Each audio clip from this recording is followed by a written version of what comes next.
This is Pat Soundbites Unplugged. Unplugged.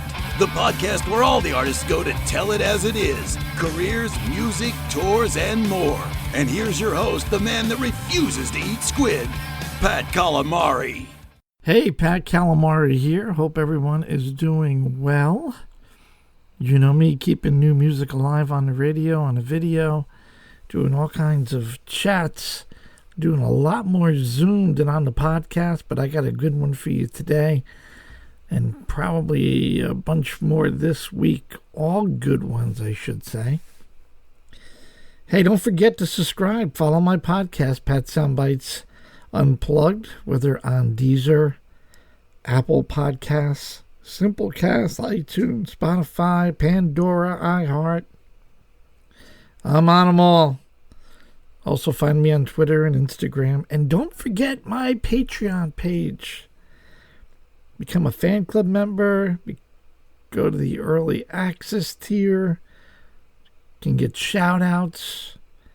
And of course, exclusive content from the artists for only my Patreon folks that follow me. So what are you waiting for? Today, episode 73, man, it's a doozy. It's a big one. Solid rock legend. Prod rock legend. Great guitarist. Great musician all around. I mean, you can't make it up. I'm talking the one, the only, Steve Hackett. How cool is that? Got to chat with Steve. Steve was in his home in the UK. A very quick 20 minutes or so chat, as he had another interview right behind me. Steve's got a book, Autobiography, comes officially out in July. A Genesis in My Bed. Well, I'm not going to tell you where that line came from. You need to buy the book, but it is a pretty cool line, and it is a pretty interesting story. And Steve takes you all the way to the beginning, growing up in the UK, and his family actually moved to Vancouver in Canada, and they're back in the UK, and talks about going to the clubs, the scenes in the London scene there, talking about getting in bands, talking about taking the ad out, talking about Genesis, talking about the departure, leaving Genesis, his solo career, and so much more.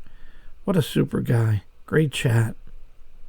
So please, by all means, listen, share, and keep doing what you do.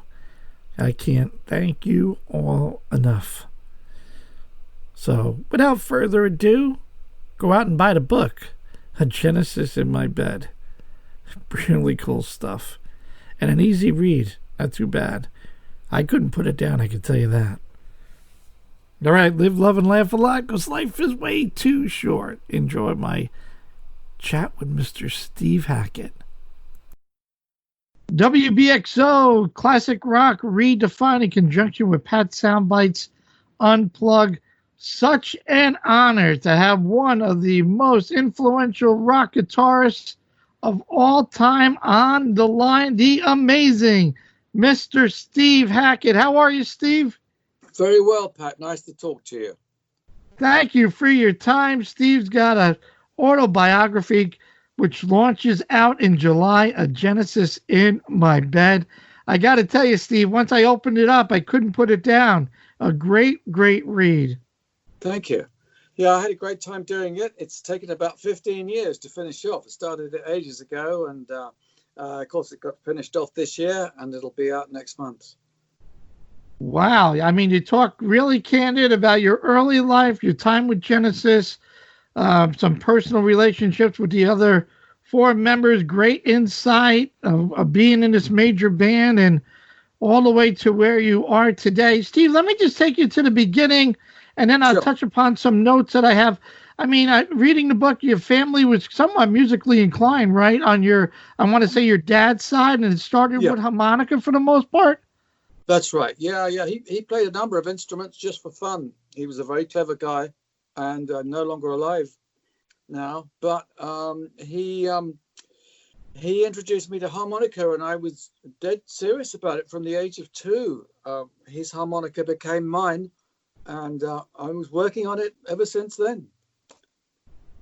And then you're pretty much self-taught as a guitarist. Am I correct with that? That's right. But that means that everyone that I liked, anyone that I liked, became my teacher. You learn so much by watching and listening to other people. So it didn't come fully formed. Whatever I play, it's, we're standing on the shoulders of giants, all of us. I understand. If somebody was looking to get into learn how to play guitar, Steve, what advice would you give? Would you recommend that they start with an acoustic guitar first before jumping into an electric guitar? Absolutely, because you don't want to be dealing with issues of feedback and too much volume and all that kind of stuff. Acoustic guitar is best to start off. And of course, I happen to love acoustic guitar. It can be just as powerful. In a way, it's harder. It forces you to be. Let's put it this way: the independence of fingers on the right hand. If you're using nylon strings, you've got a huge variation in tonal control that you can produce. Something Segovia said he thought it was the only truly polyphonic instrument. Oh, okay, I gotcha. Well, getting into, you become such a great guitarist, whether it's acoustic or electric, and going through some of my notes in the book. I guess certainly timing is everything. You kind of grew up in the whole end when, the Peter Green type of days back and checking him out and going to some shows. And I guess it comes down to placing that ad. Trying to get in the bed and looking to see if someone's going to answer your ad. And out of the blue, you get that phone call from Peter Gabriel. Talk about timing, huh? Yeah, well, that was, 5 years of ads led to that. Every week I was advertising in Melody Maker. And that's where so many British bands were formed, on the back pages of Melody Maker. All the big British bands, there was something that came out of that, talking about Led Zeppelin and many more bands. That was what it was all about. And then, you're getting on the phone. I'm not quite sure if I understood it. Did you really know who Genesis was before you went for the audition, and know Peter and know Mike and Tony? No, I didn't know them. I knew the band name. I'd heard of that. But I didn't really know what they did, and Pete recommended that I listen to one particular track on one particular album, which was something of a future direction for them. But we hit it off from the word go on the phone, and we met up. I really met both Pete and Tony Banks, and they sort of auditioned me at home. I was living at home with my parents, and I was playing some pieces through with my brother John, who was playing a mixture of flute and guitar, and I was swapping guitar and harmonica. So I was able to play them a number of different things in a number of different styles. And I think there was maybe one thing that I did which was much more melodic than the other things. And so I think they liked the sort of gentle, more lyrical type stuff, because Genesis in those days, they used a lot of acoustic guitar, and many of the melodies were very gentle. And I think it became harder edged later on. It became more of a rock band over time. I like the fact that, after you auditioned, and I'm not sure if they offered you the job or not, but the fact that you went to a local pub and with a friend and going, boy, do I take this chance? Do I not take this chance? And it's always about the risk. And well, for a rock fan as myself and a fan of yours, I'm glad you took that chance, because Genesis was not certainly would be the same without you, at least in the early days.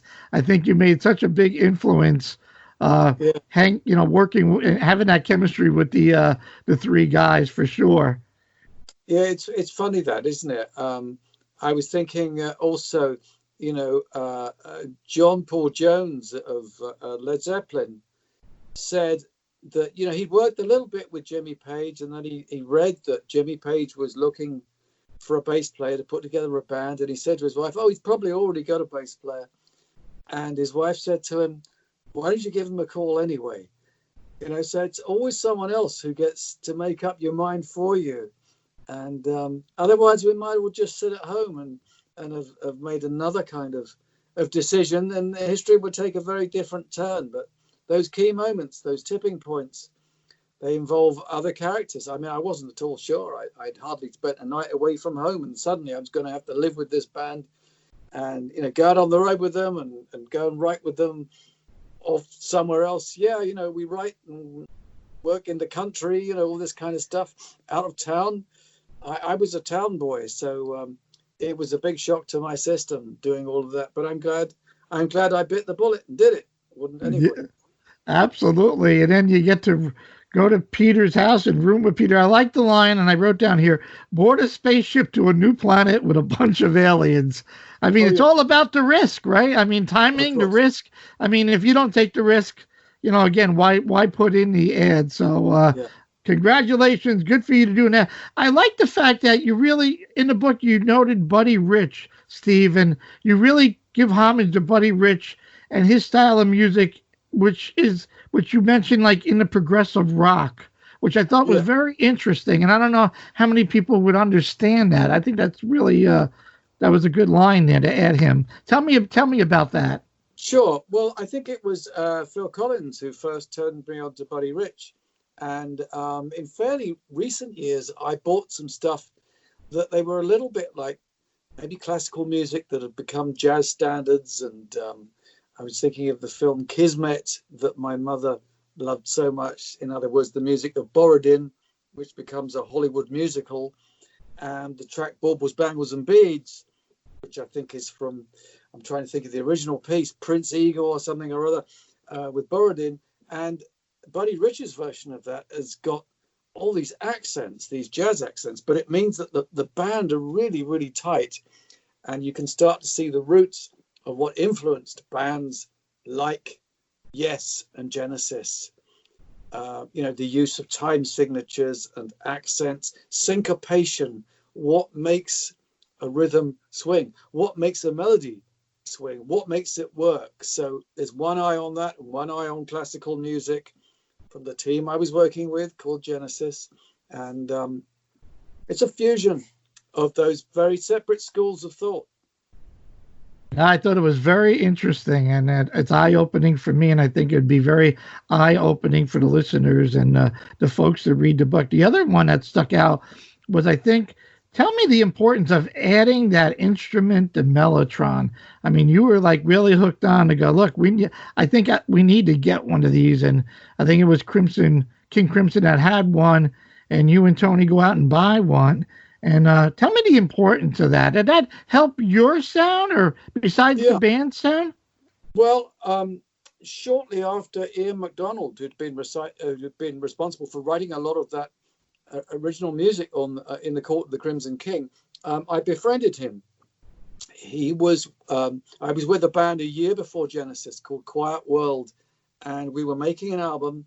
And he was a friend of a guy who was in the band called Phil Henderson, who was he was an arranger. So the band had an in-house arranger who wrote orchestral arrangements for the LSO and what have you. But they'd been in the army together. Ian was in the army ever since he was 16 years old. His father made that decision for him, and he came along to one of our sessions, and I got to meet Ian, who was a big hero of mine. And he said nice things about my playing. We became firm friends. And after I was in Genesis for a few months, I kept going on about the need to get a mellotron, because I'd seen Crimson work with a mellotron very, very well. And of course, I knew a little bit of the Beatles' influence of that. Strawberry Fields, the introduction. But then I'd also seen the Moody Blues at the Isle of Wight Festival, the same last big gig that Jimi Hendrix played. And it made them sound like an orchestra. And I thought, any band that has got one of these, it's like a kind of musical version of the TARDIS. I don't know if you know Doctor Who, the series. Yes. But it's like an old police phone box, but people get inside it and it takes them off to other places, other times. And so it's like a sort of musical time machine. Suddenly you can be an orchestra or a choir, or it could do other bells and whistles, bits of the White Album that the Beatles had done, the Fast and Furious nylon guitar intro. It sounded a bit flamenco to one of the tunes around about Bungalow Bill. And, that was the Mel. That was the thing. So I knew we had to get one of those. I knew we had to get a light show. And then about a year later, I knew, after we bought our Mellotron off of King Crimson, funny enough, who seemed to have Mellotrons to spare. They were more heavily funded than we were at that time. So we bought one of them off of Robert Fripp, and about a year later, we got a monophonic synthesizer, a little tiny thing, but we needed to be cutting edge. And although these things are old instruments now and old ideas, they were cutting edge for their time. So I felt Genesis had to be in the forefront of that, so that no one would go see the show saying, "Oh, I saw these other guys and they had a better light show and they had this together." So I knew presentation was everything for the band. That was it. It's not the songs. The songs can be great, but unless you've got that thing organized where when people see it, it's got to look cross between something magical and an army coming at you, it seems to me. If you haven't got all that, then you're not going to be world class. And I wanted Genesis to be world class. Well, there you go. The importance of that one little instrument, and it took you to the whole different level, which is great. And let me just skip right through here. Genesis, you're in Genesis. You guys are on top of the world, and then you start working like any other artist. You got ideas, and you start working on your solo album, which really does well.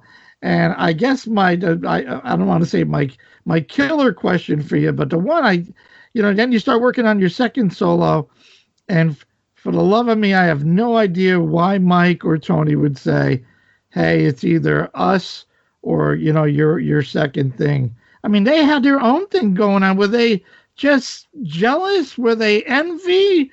I mean, why would they say that? Why would they get you to stop? You're part of the band and you're doing so well. It's not like you were weakening the band because of your solo album. I'm scratching my head forever trying to know that answer. So go ahead, Steve. Okay, well, in the book, I just reported the facts, and I like to think that I've been even-handed about it. And I wanted to praise the guys because I enjoyed working with them very much. And I think that the music that we managed to pull together, I think was exceptional. It still survives. Many people play it. But I think that the band, once Peter Gabriel left and I left, I think there was a danger that a band that starts to hemorrhage members has to look at the possibility of perhaps it's a good idea to do solo albums, to let off steam. And I have friends in other bands who are doing solo projects and they're going through the same thing themselves now. It's always going to be hard. I think that the trouble with bands is that when people start to think that they own each other, that's where it becomes very difficult, because you've got the idea of autonomy versus what's the alternative? Slavery. And you've got to be free to do what you do. And I think that it broadened me, and it meant that I was able to bring more ideas to the band rather than less. Once I'd increased my writing output, I think it was only to the benefit of the band. And you can see the effect of that on Trick of the Tail and on Wind and Wuthering. So all I can say is that I chose autonomy. I chose to make all these other albums that I did with other wonderful people that I got to work with, wonderful Americans such as the guys from Kansas. Yeah, I mean, you Dave go Walsh into. I'm and sorry. Yeah, you go into Please Don't Touch, and you got yeah, Richie Haven and Steve Richie Haven. Walsh and Yeah, Phil Ebert of Kansas. I mean, you yeah, make the decision to depart, which is another, like life-changing moment. Am I doing the right thing? Should I leave? Should I not? But yeah. you did the right thing, I think, and your creative energy keeps going, and the album does very well. Please Don't Touch, and you're off to the races, as they say. Yeah, and then by the next year, I was forming my own band, and we were doing Spectral Mornings, and we were testing that stuff live. So we had the best of those two previous albums, and many years later, of course, I decided decades later to do a show showcasing Genesis songs, and so I did Genesis Revisited. With presentation, with screens, with lights, with an extraordinary team that's changed a couple of times. People like Nick Beggs, who was on bass, and from Kajagoogoo, and he worked with so many other people, Stephen Wilson, etc. And so it was rather wonderful, to see this changing band. And the band I have at the moment has Jonas Reingold in from the Flower Kings, and Craig Blundell, who's worked again with Stephen Wilson. So I think these bands do tend to sort of share a kind of pool of characters, like-minded bands that we think of as progressive, whether it's from a certain era, like me working with John Wetton, the late great John Wetton, or Chris Squire, who I did a lot of stuff with in recent years before they passed.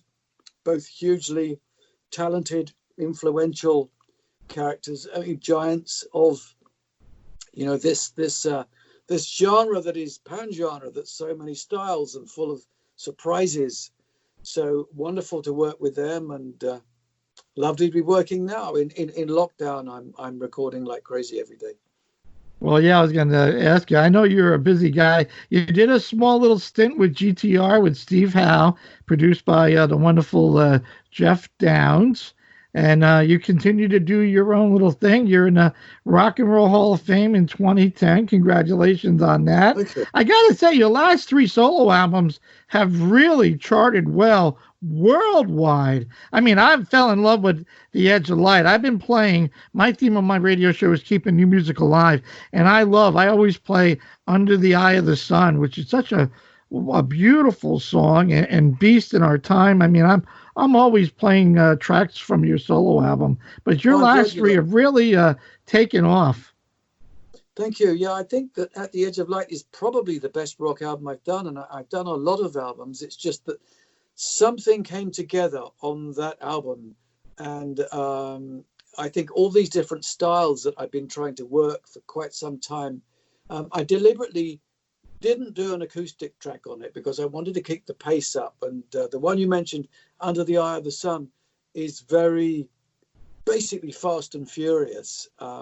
There's some extraordinary bass work on it from Jonas. He's playing it like a lead instrument, incredibly fast. Really an extraordinary bass player. And it's Gully Bream on drums on that. Gully Bream from the band Mezzoforte on that. Okay. So it's a kind of international team on that album. Shima Mukherjee, an extraordinary girl, sitar virtuoso. So there are about 19 or 20 people from all over the world on that. So I guess it's world music in a sense. Maybe it's progressive, maybe it's world prog.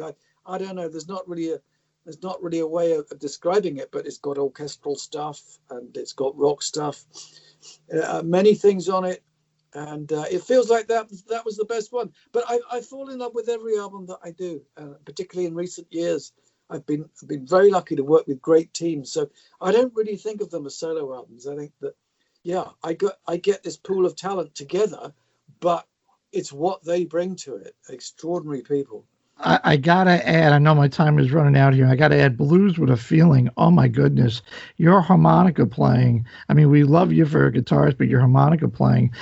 I noticed, Steve, going to shows, you don't really throw in the set list any of the songs from the Blues with a Feeling, or maybe you do that I'm not aware of, but I think if you did, boy, the crowd would really go crazy. Yeah. That's another one, a great album of you experimenting and playing around. And wow, that gives me the wow factor, Steve. Well, I'm glad you like that album. I had a lot of fun doing it. I was a harmonica player years before I was a guitarist, at least 10 years beforehand. And I used to play chromatic more, but I fell in love with blues harmonica. And I absolutely loved the work of Paul Butterfield. Oh, yes. The Paul Butterfield Blues Band. That for me was exemplary blues harmonica playing, the amplified thing, but he was great at acoustic blues as well. I mean, he had such control. So I was very lucky to get to see his band in the mid 1960s. In 1966, I saw him with Mike Bloomfield on guitar, who had already been working with Bob Dylan, and Elvin Bishop, and all those guys on that night were absolutely smoking. They were on such form. It was the best blues show I had ever seen. They absolutely floored me. They flattened me. No doubt about it. Paul Butterfield, the best of the best. One of the others, well, besides one of the other songs that I just love in out of all your catalog, and it comes with the Genesis time, is Dancing with the Moonlight Night, with all the progressing, all the changes of that song. I think it's one of the best progressive tunes out there for all these years. Yeah, I was very proud of that one because it goes through so many changes, but it manages to be cohesive. Lots of different styles in it. Scottish plain song, stuff that's Elgarian, a little bit anthemic. There's a hint of Mozart in there with the mellotron voices coming in. And there's fusion, there's stuff, keyboard lines that sound like Prokofiev could have written them, and tapping from the guitar, and octave jump, sweep picking, and lots of techniques, and all held together by Phil Collins' amazing drumming when he was still playing with a very, very light touch before those cannons kicked in. I'm glad you like that track. That's my favorite Genesis track you mentioned. Oh, excellent. I love it. Before I let you go, Steve, I've asked a lot of great guitar players like yourself. Can you describe your tone, the feel that comes out? I think that I got very influenced. You mentioned blues. That was where guitar sound started to develop for electric guitarists, and with the use of feedback and all of that, I was many years later waiting for the day when guitar manufacturers would produce a guitar that had feedback on board. In other words, you didn't need to stand near your amp and deafen yourself and everyone else, and that hit and miss process. And then the Fernandez guitars developed that thing, so it's got a pickup on it that does that. And a lot of my tone comes from that, from being able to sustain. So when it sustains, it gets a little bit more like a voice or a bit more like a violin. It sounds like it's being bowed, and that affords you greater control in a way. So somewhere between the Fernandez and the Gibson Les Paul. Of course, I still use distortion and effects and all of that, but it's a slightly different take on the instrument. It means you can play slower if you want, and you can rattle off note salvos if you want as well. But it becomes another kind of instrument, I think, once you've got sustain under control. Gotcha. Well, thank you for that answer, and I understand it completely. The book is called A Genesis in My Bed. Oh my goodness, I would encourage everybody to buy it, and I can't wait to get to see you back on the road. I know it's the Seconds Out tour, and I know you're probably itching to get back on the road as well. I hope you enjoyed the conversation as much as I have, Steve. Absolutely. Great talking to you, Pat.